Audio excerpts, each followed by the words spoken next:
Tadinya berdua bersama, bukan bersama ya, bersama. Kita memutuskan untuk tidak bersama lagi. Kenapa aku juga nggak memperbesar ini, karena nggak ada berantem, nggak ada masalah yang mereka rebutan nama atau apa. Baik sekali kok partner aku ini, cuma memang kita tidak sevisi misi.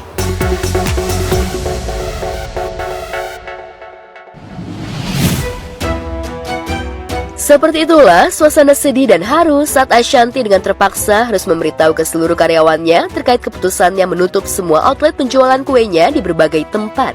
Ya, untuk kesekian kalinya, ia akhirnya harus mengambil keputusan pahit menyangkut usaha kulinernya yang sudah 6 tahun ia bangun bersama mitra bisnisnya. Istri Anna Hermansyah itu menegaskan bahwa keputusan yang ia ambil itu bukan disebabkan karena penurunan penjualan, melainkan karena masalah internal yang berkaitan dengan konsistensi dan kualitas produk.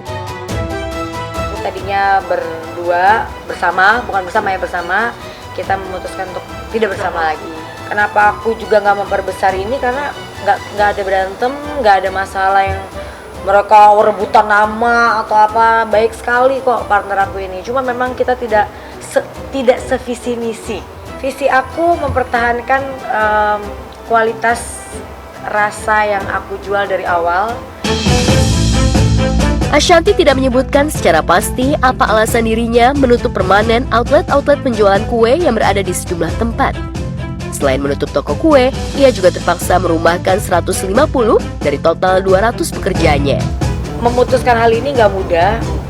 Aurel sama Abang juga, mereka shock banget juga. Kemarin kan cuma wacana aja, masalah ini kok langsung memutuskan untuk tutup gitu.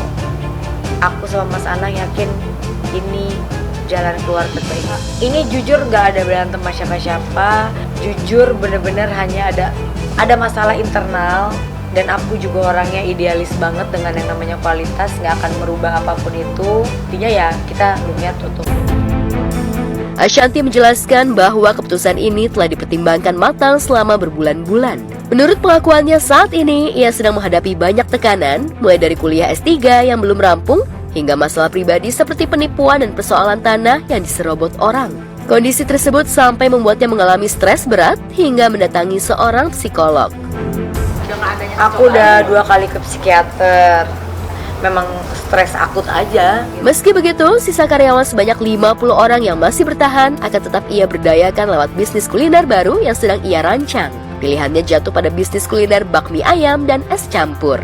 Bukan kali ini saja bisnis yang ia jalani berakhir dengan kegagalan.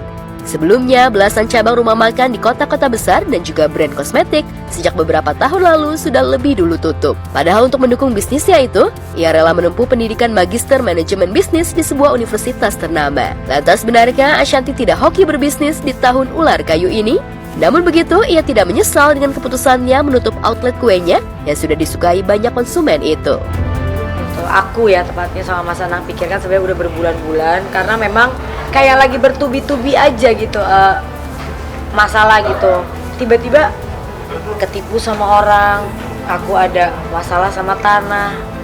Kondisi demikian itu tentu bertolak belakang dengan kesuksesan bisnis yang dilakukan menantunya, Atta Halilintar. Anak sulung dari pasangan Lenggo Geni Faruk dan Halilintar Anovial Asmit ini juga telah membangun kerjaan bisnisnya sendiri di berbagai bidang.